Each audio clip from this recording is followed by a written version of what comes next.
one rifle, one caliber, every animal in North America from coyotes to coastal brown bear.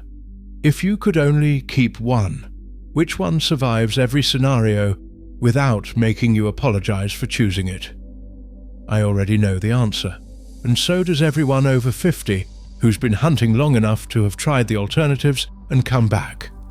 The 30-06 Springfield, adopted in 1906. 20 years of killing everything that walks, crawls, or charges on this continent. And the reason it's still the answer in 2026 isn't because it's the best at anything. It's because it's the only caliber that's never the worst at anything. I'm going to prove that by putting it against every caliber that thinks it's better. And I'm going to show you exactly where each one of them falls apart. Starting with the one everyone under 40 wants to argue about. The 6.5 Creedmoor, flat shooting, low recoil, high ballistic coefficient bullets. The darling of the precision rifle world, and for deer-sized game at long range, genuinely excellent.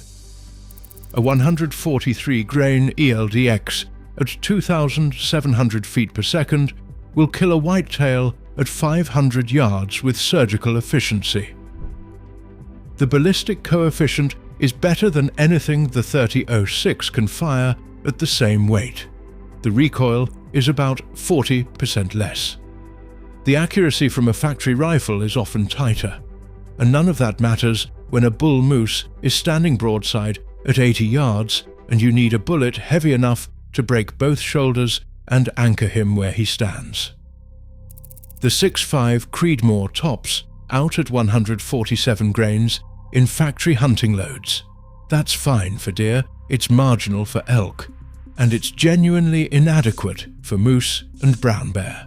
The sectional density isn't there, the bullet weight isn't there, the penetration on heavy bone isn't there. You can find forum posts from guys who've killed elk with the Creedmoor, and you can find forum posts from guys who watched their elk run 400 yards into the timber and died there because the bullet didn't have enough mass to break through the shoulder blade and reach the lungs. The 30-06 loaded with a 200 grain no-slip partition at 2,550 feet per second will punch through both shoulders of a bull moose and leave an exit wound. It's done this for 100 years. The Creedmoor can't make that claim because the bullets don't exist in that weight class for that bore diameter. Subscribe. Every caliber on this list has a breaking point. I'm naming all of them. The .308 Winchester, the most dependable hunting round ever manufactured. You can find it at gas stations, hardware stores, and the one stoplight town where your deer lease is. A 150 grain bullet at 2,700 feet per second will kill any whitetail walking this earth inside 300 yards. Recoil is a firm push, about 18 foot-pounds. You can shoot it all day and still enjoy yourself. The .308 breaks at distance. It's a short-action cartridge with a smaller powder column. By 400 yards, the energy is falling below what most ethical hunters consider adequate for elk. At 500 yards with a 180 grain load, you're holding maybe 1,400 foot-pounds. That's borderline. An elk hit with 1,400 foot-pounds in the wrong spot runs into the timber and dies slowly. That's not hunting, that's wounding. The 30-06 fires the same diameter bullet from a longer case. Same 180 grain projectile, but 100 to 200 feet per second faster. That doesn't sound like much until you do the energy math at 400 yards. The extra velocity adds about 200 foot-pounds of energy at the ranges where the .308 is running out of gas. The 30-06 doesn't run out at the same distance. It just keeps going. And here's the part nobody mentions. The 30-06 can push 200 and 220 grain bullets at velocities the .308 can't touch. A 200 grain Nosler partition at 2,550 feet per second out of a 30-06 is a legitimate brown bear and moose load. The 308 can't seat those heavy bullets without running into pressure problems because the case doesn't hold enough powder. The 30-06's extra case capacity is invisible on a deer hunt. It becomes critical the moment you need the rifle to do more than kill deer. The 270 Winchester, Jack O'Connor's cartridge, the flattest shooting traditional hunting round in America. A 130 grain bullet at over 3,000 feet per second for pronghorn, mule deer, and open country whitetail. The 270 is a laser beam. Recoil is lighter than the 30-06, trajectory is flatter, and O'Connor used it on sheep, goat, and elk for decades, so the hunting resume is legitimate. The 270 breaks on heavy game. Factory bullets top out at 150 grains. You can't get a 180 or 200 grain 270 bullet from any major manufacturer. The bore diameter is too small to support those weights without making a bullet so long it won't stabilize in standard twist rates. That matters when the animal in front of you weighs 800 pounds and the shot angle is quartering toward you. A 150 grain 270 bullet does not reliably have the sectional density or the mass to break through heavy shoulder bone on an elk, a moose, or a brown bear at angles that aren't perfectly broadside.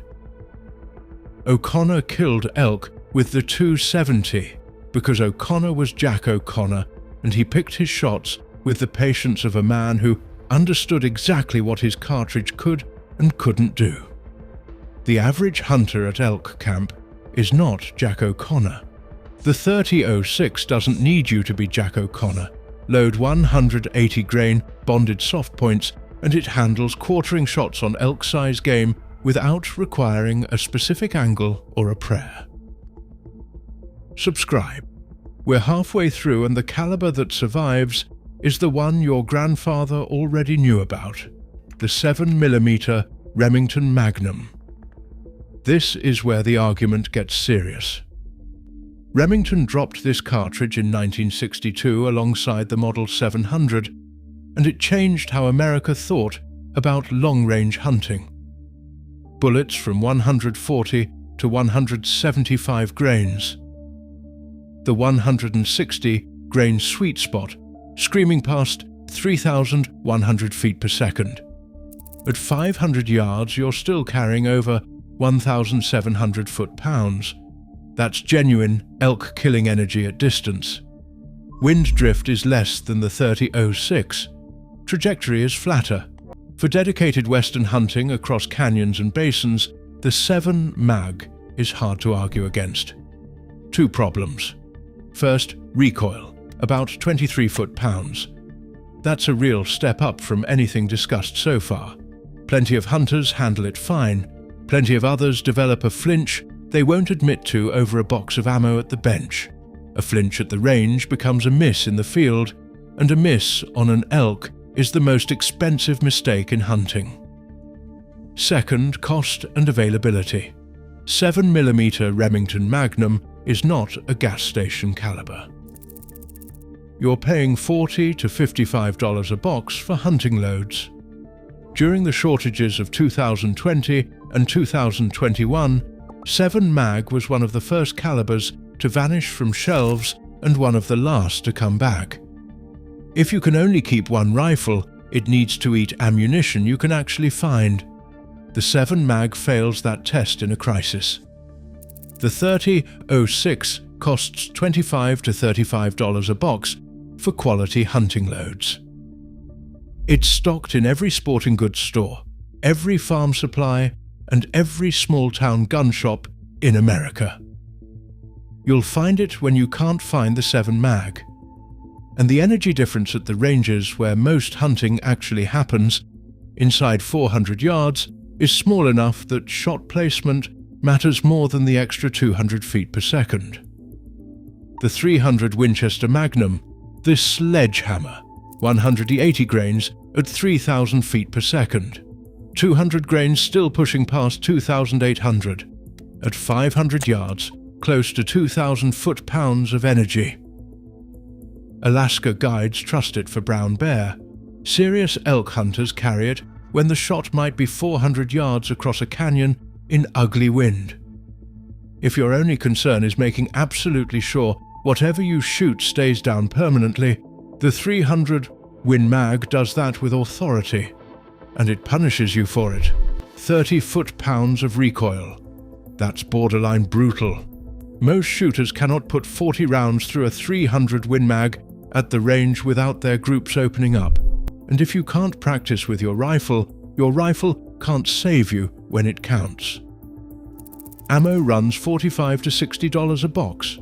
Range sessions get expensive fast. And about 70 to 80% of hunting in America is whitetail and hogs inside 200 yards.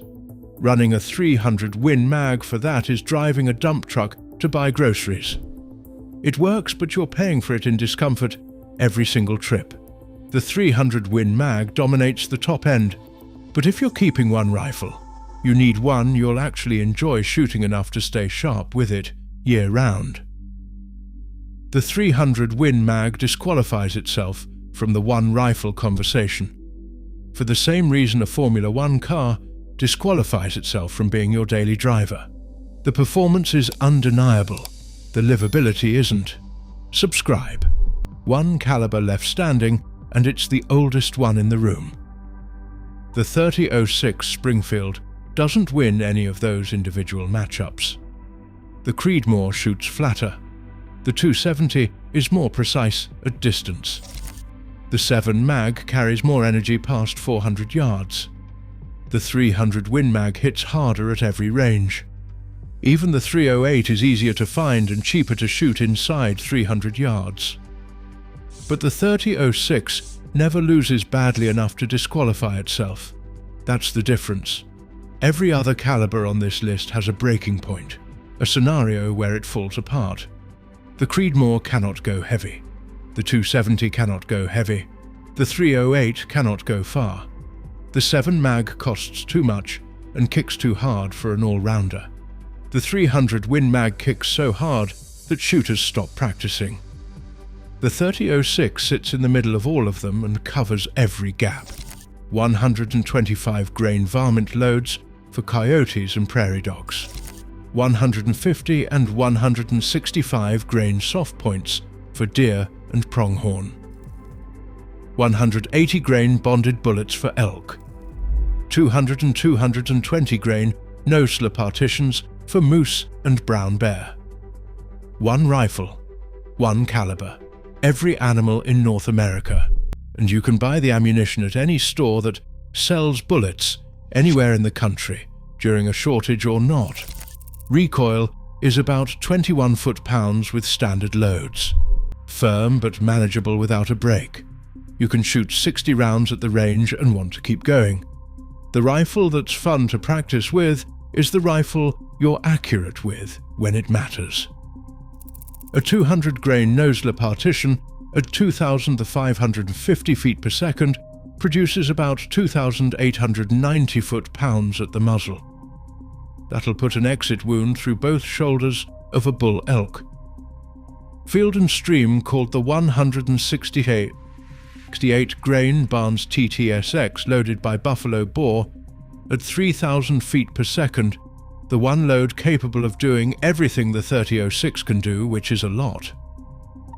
Nearly 30 inches of penetration with double diameter expansion. From the same rifle that shoots 150 grain deer loads on Saturday and 220 grain bear loads in September. No other caliber gives you that range in one platform. The 270 cannot go past 150. The Creedmoor cannot go past 147. The 308 cannot push the heavy bullets fast enough. The Magnums can push them, but they punish you for it. Subscribe. And tell me I'm wrong. One caliber, one answer, every animal in North America. Drop what you're hunting and what you're shooting in the comments. I want to see if anyone can name a scenario where the 30-06 fails.